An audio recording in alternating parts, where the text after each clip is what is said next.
दोस्तों, किसी ने बिल्कुल सही कहा है, शिक्षा ऐसा ब्रह्मास्त्र है जिसके उपयोग से आप दुनिया बदल सकते हैं।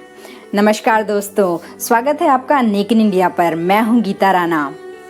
एक बार एक राजा थे जिन्हें पशु पक्षियों से बहुत ज़्यादा प्यार था। तो वो एक बार उन्हें देखने के लिए जंगल में जाते हैं। जंगल में घूमते घूमते अचानक से बारिश होने लगती है और उन्हें सब कुछ धुंधला दिखाई देने लगता है और वो रास्ता भटक जाते हैं। आखिरकार बहुत देर तक घूमते घूमते वो जंगल के एक छोर पर पहुंचते हैं। भूख और प्यास के मारे वो एक बड़े से पेड़ के नीचे आराम करने लगते हैं। तभी उन्हें सामने से 3 लड़के आते हुए दिखाई देते हैं।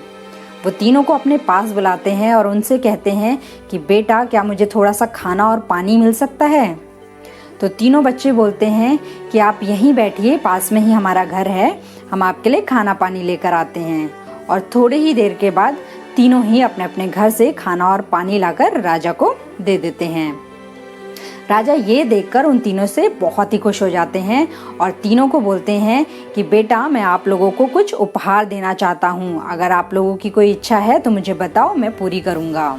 कुछ देर सोचने के बाद पहला लड़का बोलता है, क्या आप मुझे बड़ा सा बंगला और गाड़ी दे सकते हैं? तो राजा बोलते हैं, क्यों नहीं, अगर तुम्हें बंगला और गाड़ी चाहिए तो मैं तुम्हें दूंगा। दूसरा लड़का बोलता है कि मैं बहुत गरीब हूँ, क्या आप मुझे धन दे सकते हैं ताकि मैं अच्छा अच्छा खाऊं, अच्छे अच्छे कपड़े पहनूं और अच्छी अच्छी जगह घूमूं? तो राजा बोलते हैं, क्यों नहीं, अगर तुम्हें धन चाहिए तो मैं तुम्हें धन दे सकता हूँ।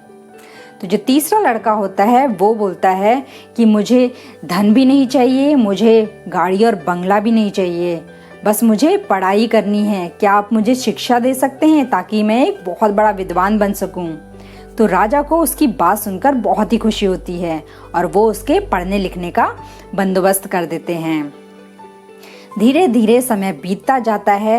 लड़का पढ़ लिख कर बहुत बड़ा विद्वान बन जाता है और राजा उसे अपने दरबार में मंत्री रख लेते हैं।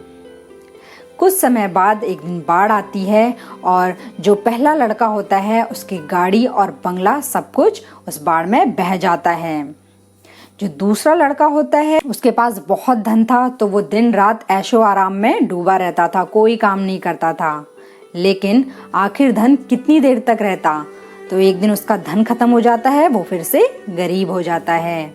तब एक दिन वो दोनों सोचते हैं कि क्यों ना हम अपने दोस्त से मिलने राजा के दरबार में जाएं। तो वो दोनों अपने दोस्त से मिलने राजा के दरबार में आते हैं और अपने दोस्त से कहते हैं कि हमने उस दिन उपहार मांगने में गलती कर दी, काश उस दिन हम लोगों ने सोच समझकर उपहार मांगा होता। तब उनका दोस्त कहता है कि किसी के पास धन दौलत हमेशा नहीं रहती, धन तो आता जाता रहता है, लेकिन शिक्षा ऐसी चीज है जो हमेशा हमारे साथ रहती है। धन से नहीं बल्कि हम शिक्षा से ही धनवान बनते हैं। तब उन दोनों दोस्तों को अपनी गलती का एहसास हो जाता है और वो लोग कहते हैं कि आज के बाद हम लोग खूब मेहनत करेंगे और पढ़ लिख कर दोबारा से अपनी ज़िंदगी शुरू करेंगे। धन्यवाद दोस्तों। आई होप आज की हमारी ये मोटिवेशनल स्टोरी आपको पसंद आई होगी। तो प्लीज़ हमारे चैनल को सब्सक्राइब करिए।